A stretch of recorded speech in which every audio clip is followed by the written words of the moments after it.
Bonjour à toutes et à tous, je vous remercie d'être avec nous ce matin au rendez-vous de votre émission 100% marché financier. On continue en ce vendredi 18 mars 2022 à décrypter pour vous la séance du jour et à vous prodiguer de précieux conseils. Je rappelle juste avant de retrouver notre invité Thomas Andrieux que le CAC continue sur sa tendance à l'ouverture, c'est-à-dire qu'il cède un peu de terrain, il cède 0,36% à 6588 points. Je suis donc, comme convenu et comme promis, avec Thomas Andrieux, qui, pour vous, nous expliquera dans cet environnement quelles sont les valeurs à suivre tout particulièrement. Bonjour Thomas.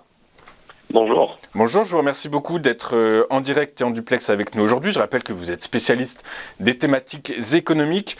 Et aujourd'hui, Thomas, vous avez décidé d'analyser pour nous trois valeurs. Et on commence avec Pernod Ricard. Pernod Ricard qui, à l'image des sociétés et des grands groupes l'exercice précédent, poursuit son rachat d'actions pour un montant maximum d'environ 200 millions d'euros.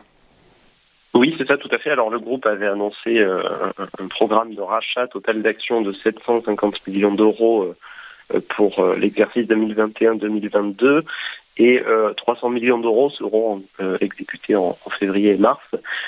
Donc, ça montre que la société a des perspectives assez optimistes. Et il y a de quoi, parce que si on regarde à plus court terme, on a franchi notamment hier un seuil qui est assez intéressant. Pour rappel, on était revenu sur un support majeur le 8 mars, donc c'était assez récent.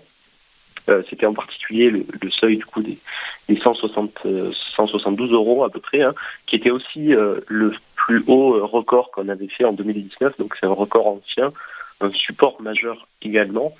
Et hier, on a franchi, du coup, on a eu ce rebond. Alors aujourd'hui, on est assez stable. On semble aller se diriger vers justement ce seuil à 61,8% qui est autour des 189 euros. Ça serait l'objectif à court terme. Mais c'est assez réjouissant puisqu'on revient du coup sur les niveaux de mi-février, donc c'est-à-dire sur les niveaux d'il y a un mois à peu près, et on efface ce trou d'air qu'il y a eu entre-temps.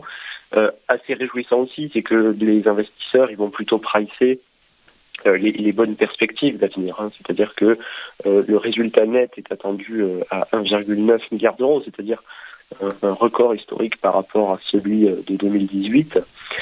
Donc ça montre que la société a un chiffre d'affaires, des perspectives de croissance, ce qui n'est pas le cas de toutes les sociétés, on parlera peut-être après de Renault, mais voilà, on a un premier objectif pour l'instant à 189, le suivant serait à 193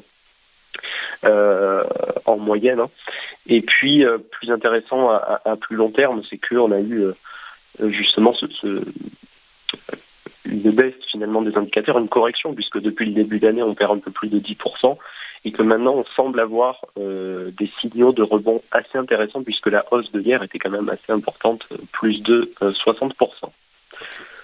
Très clair, merci Thomas. Mais alors du coup on est en plein programme de rachat d'actions. Est-ce que c'est une hausse liée à des données fondamentales ? Le groupe est réellement attractif, ou au contraire c'est le rachat d'actions qui fait monter artificiellement le cours, du coup, selon vous ? Alors, je pense que c'est d'abord contextuel, c'est-à-dire qu'on a certaines actions aussi qui rebondissent en parallèle. Évidemment que le programme de rachat d'actions va jouer, puisque le programme se poursuit jusqu'en février-mars, il est en cours, justement. Donc ça joue sur ce côté-là, mais il faut rappeler aussi que, par exemple, le programme de rachat d'actions était présent depuis quelques semaines, et pourtant il y a eu une baisse aussi. Donc c'est avant tout contextuel, je pense. Et puis ce qui est intéressant, c'est que ce rebond qu'on a finalement un peu de l'indice, il se traduit surtout par des valeurs comme Pernod Ricard en fait.